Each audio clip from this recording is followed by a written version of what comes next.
환자분들이 생각하기에 근육통은 별거 아니잖아요. 그냥 며칠 아프다가 일주일 정도 지나면 이제 낫는 게 일반적인 이제 근육통이죠. 하지만 제가 보는 환자분들은 그렇지 않습니다. 실제로 걷기 힘들 정도로, 일상생활이 불가능할 정도로, 일을 더 이상 하지 못할 정도로, 삶을 포기해야 되냐 고민할 정도로 심각하게 아프다고 얘기하셨습니다. 그런데 진단만 잘 되면 쉽게 치료되는 병이죠. 한번 치료했는데 환자가 집에 가서 바로 잘 잤다는 거, 치료하자마자 집 병원에서 나가는데 잘 걸어 간다는 거, 그렇게 어려운 병이 아니라는 겁니다. 진단이 중요하다는 거예요. 안녕하세요, 닥터 코뿔소입니다.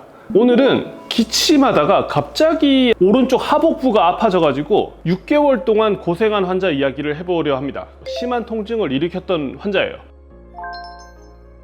근데 이 환자분을 이제 제가 직접 치료하게 된 건 아니고요. 저랑 같이 일하시는 원장님께서 치료한 후기에 대한 내용이에요. 제가 아마 진료받아도 똑같이 치료했을 겁니다. 여튼 오른쪽 하복부가 갑자기 아파져가지고 허리를 펴고 걷지도 못하고 꾸부정하고 밤에 잠도 제대로 똑바로 누워 자지도 못하고, 똑바로 누워 자려고 그러면은 다리가 피기가 힘들고, 그러면 이제 옆으로 자야겠죠. 옆으로 자는데 옆으로 자다가도 허리가 아파가지고 계속 깬답니다.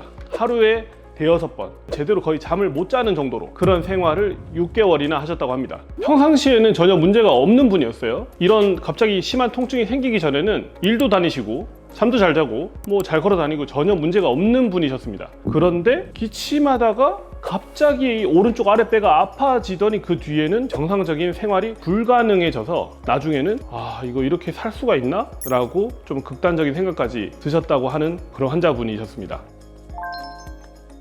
아랫배가 아파지면 우리가 무슨 생각을 하죠? 장이 문제인가? 아마 모든 의사나 아니면 일반인 분들도 똑같이 생각했을 거예요. 그래서 아랫배가 아프니까 장에 문제가 있나 보다. 3차 병원을 갔다고 합니다. 3차 병원을 가가지고 진료를 받더니 마침 장에 문제가 있어서 이게 문제겠구나라고 진단을 받으신 다음에 수술을 받으셨습니다. 장 수술을 했는데 낫지 않았어요. 그러면 이제 다른 원인이 있다고 의심하는 게 당연하죠. 3차 병원에서도 이상하다, 왜 안 낫냐, 장 CT도 찍었기 때문에 다른 문제 될 게 없는데 현재 정상이고 열도 없고, 근데 왜 아랫배가 낫지 않을까? 그래서 보통 우리가 기침하다가 디스크가 터지는 경우가 있거든요.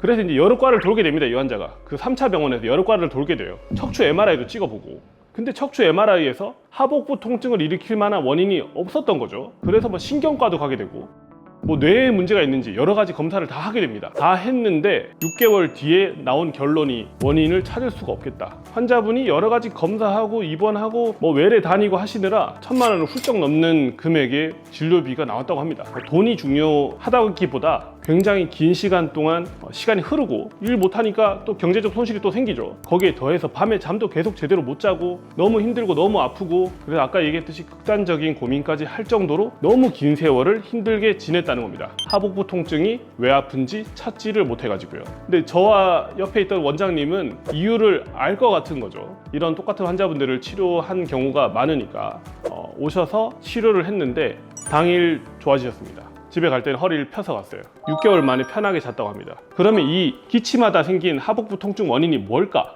대요근이라고 합니다. 우리가 장요근이라고 해요. 허리랑 골반에서 이렇게 와가지고 이렇게 복부, 하복부 앞을 지나가지고 골반 앞으로 대퇴뼈로 내려가는 근육이 있어요. 대요근 또는 장요근에 긴장이 발생을 하게 되면 하복부 감각신경을 압박을 할 수 있어요. 그 환자가 하복부가 굉장히 아파할 수 있습니다.